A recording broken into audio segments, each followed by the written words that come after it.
नमस्ते भाइयों। मैं उम्मीद करता हूं कि आप लोग बहुत अच्छे होंगे। और हमारा जो संख्याओं का वर्गीकरण है, तो जो कुछ बच गया था उसको हम क्लियर करेंगे। और बहुत जो डाउट्स था, बहुत जो थ्योरी था, वो थ्योरी हमारा जो है कंप्लीट कर दिए थे। और नेक्स्ट जो थ्योरी है उसको हम कंप्लीट करेंगे। तो हमारा जो नेक्स्ट थ्योरी है जो संख्याओं का वर्गीकरण का, वह है सहअभाज्य संख्या। सहअभाज्य संख्या। तो सहअभाज्य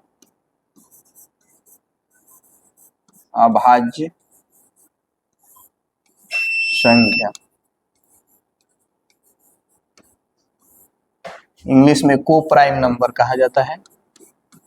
को प्राइम नंबर सहअभाज्य संख्या। इसके बारे में पूरा अच्छे से अध्ययन करेंगे, पूरा डीपली स्टडी करेंगे। तो सहअभाज्य संख्या किसे कहते हैं? कोई भी दो संख्या लीजिए, कोई भी संख्या पेयर में होना चाहिए। कोई भी दो संख्या लीजिए, अगर किसी भी दो संख्याओं का जो HCF है, HCF अगर एक हो जाता है तो उसी को सहअभाज्य संख्या कहते हैं। कोई भी दो संख्या ले लीजिए, जोड़ा में होना चाहिए। तो कोई भी दो संख्या, जैसे हम 2 3 ले लिए बाबू, और मेरे भाई 2 3 जो संख्या है, अगर इन दोनों संख्याओं का HCF एक हो जाए उसे ही सहअभाज्य संख्या कहते हैं। तो 2 3 संख्या ले लिए और बड़े वाला संख्या में छोटे वाले से भाग दिया जाता है, तो HCF इसका निकालेंगे। 2 एकम 2, तो 2 एकम 2 होगा।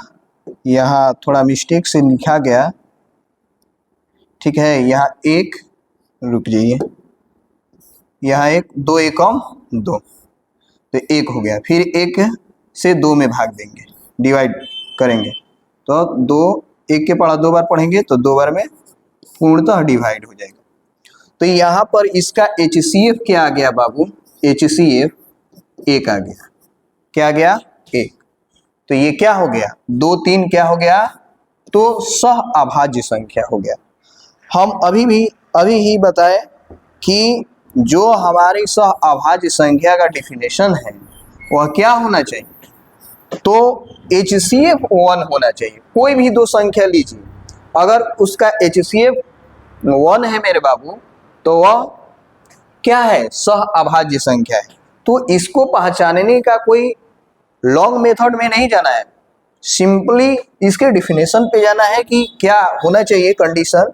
कोई भी संख्या ले लीजिए, दुनिया का कोई भी दो संख्या ले लीजिए, अगर उसका HCF 1 आता है मेरे बाबू, तो वह क्या होगा? को प्राइम नंबर होगा, मतलब सहअभाज्य संख्या होगी। जैसे मान लीजिए हम एक संख्या ले लिए, जैसे 21 और 22, ये हमें जांच करना है, चेक करना है कि सहअभाज्य संख्या है कि नहीं। तो सबसे पहले बड़ी वाली संख्या में हम देखेंगे इसका HCF क्या है। तो 22 में 21 से भाग देंगे, एक बार में क्या होगा? 21 बार, एक बार में 21 हो जाएगा, यहाँ पर शेषफल 1, यहाँ पर 0। फिर 1 से किस में भाग देंगे? 1 से 21 में भाग देंगे, तो 21 बार में यह क्या हो जाएगा? कट जाएगा, डिवाइडेड। तो यहाँ पर इन दोनों संख्याओं का HCF जो है, HCF 21 और 22 का HCF जो है कितना हो गया? 1 हो गया। क्या हो गया? 1 हो गया। तो यहाँ पर दोनों संख्याओं का जो HCF है वह 1 हो गया। तो यह 1 हो गया, तो इसी को हम क्या कहेंगे? जब HCF कोई भी दो जोड़ा नंबर हो, पेयर मतलब जोड़ा, कोई भी जोड़ा लेंगे संख्या, अगर HCF 1 हो गया तो वह क्या है? सहअभाज्य संख्या है। हम उम्मीद करते हैं कि आप लोगों का डाउट्स जो है यह क्लियर हो गया होगा। तो अब देखिए मेरे बाबू, अब जो है मान लीजिए इसमें जो समझ में नहीं आया होगा आप लोगों का अगर HCF तरीका से, तो मान लीजिए एक और तरीका है मेरे पास, समझा सकते हैं। और वह तरीका देख लीजिए, थोड़ा इजली तरीका है। मान लीजिए कोई भी संख्या लिए, आपको गुणनखंड के बारे में बताए होंगे, गुणनखंड क्या है, तो गुणनखंड के बारे में आप लोगों को बताए हैं, ठीक है, जो एग्जाम के दृष्टि से मोस्ट इंपोर्टेंट फैक्ट्स है, ठीक है। तो गुणनखंड कहिए या अपवर्तक कहिए, दोनों बात ही सेम है, दोनों बात मेरे क्या है बाबू, ये मैथ में दोनों बात सेम है, गुणनखंड कहिए या अपवर्तक कहिए, दोनों बात सेम है। अगर मान लीजिए 5 का हमें अपवर्तक निकालना है या गुणनखंड निकालना है, 5 का गुणनखंड या अपवर्तक क्या होगा, तो कोई भी संख्या का गुणनखंड अपवर्तक वह संख्या होती है जो दी गई संख्या को पूर्णतः विभाजित कर दे। तो 5 किस किस संख्या से पूर्णतः डिवाइड होगी, पूर्णतः विभाजित होगी, उसी को हम गुणनखंड कहते हैं। मान लीजिए 1 से डिवाइड होगा तो ये 5 का एक गुणनखंड होगा, 2 से तो होगा नहीं पूर्णतः, 3 से भी नहीं पूर्णतः होगा, 4 से भी पूर्णतः नहीं होगा, 5 से होगा। तो ये जो है, जो 5 संख्या है, तो इसका गुणनखंड क्या आ गया, 1 और 5, तो इसी को गुणनखंड कहते हैं। जैसे 4 है, कोई पूछेगा कि 4 का गुणनखंड क्या होगा, तो 4 जो है किस किस संख्या से डिवाइड हो सकती है, उसी को गुणनखंड कहते हैं।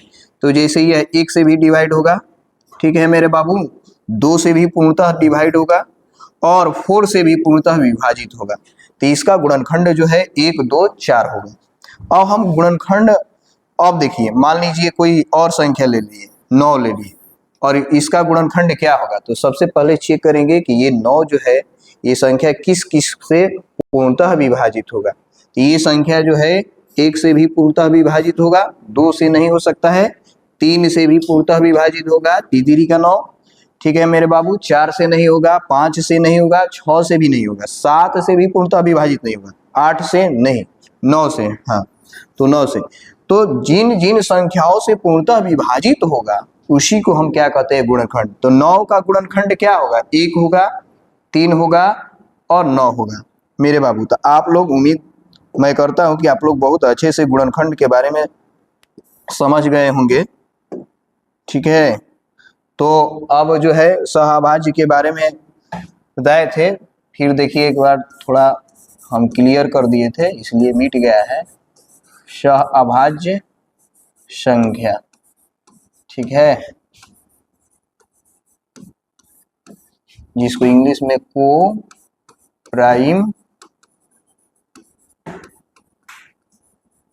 नंबर कहते हैं। देखिए अभी जो हमारा डिफिनेशन था वो डिफिनेशन क्लियर हो गया है। तो देखिए अब हम बता रहे हैं बाबू, जैसे कोई कह दिया कि 4 और 5, 4 और 5, यहाँ पर 4 ले लीजिए और यहाँ पर 5 लीजिए, ये सहअभाज्य संख्या है कि नहीं, ठीक है। 4 और 5 जो है सहअभाज्य संख्या है कि नहीं, तो इसका हमें इसे जांच करना है कि सहअभाज्य संख्या है।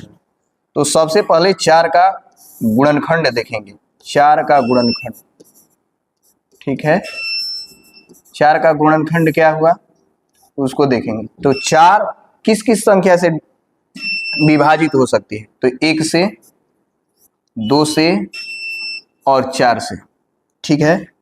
फिर 5 लिए, इसका गुणनखंड देखेंगे, ठीक है।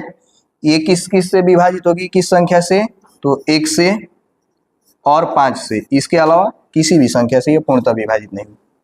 अब देखेंगे कि दोनों संख्याओं में कॉमन क्या है, इनके दोनों संख्याओं के गुणनखंड में कॉमन क्या है, तो इसमें भी 1 है और इसमें भी 1 है, दोनों में एक एक उभयनिष्ठ है। तो दोनों में एक उभयनिष्ठ है, तो इसका HCF क्या हो जाएगा, 1 हो जाएगा। क्या हो जाएगा, 1। इसलिए जब किसी संख्याओं का HCF 1 हो जाए तो उसे ही क्या कहते हैं, सहअभाज्य संख्या कहते हैं। तो ये सहअभाज्य संख्या है, जो एग्जाम के क्लास 10th के एग्जाम के दृष्टि से मोस्ट इंपोर्टेंट क्वेश्चन है, ऑब्जेक्टिव के दृष्टि से, ठीक है मेरे बाबू। तो जो सहअभाज्य संख्या है उसके पहचानने का जो तरीका है, 2 तरीका हम बता दिए। और ऐसे वीडियो के लिए हमारे चैनल को आप लोग सब्सक्राइब कीजिए। थैंक्स, धन्यवाद मेरे बाबू।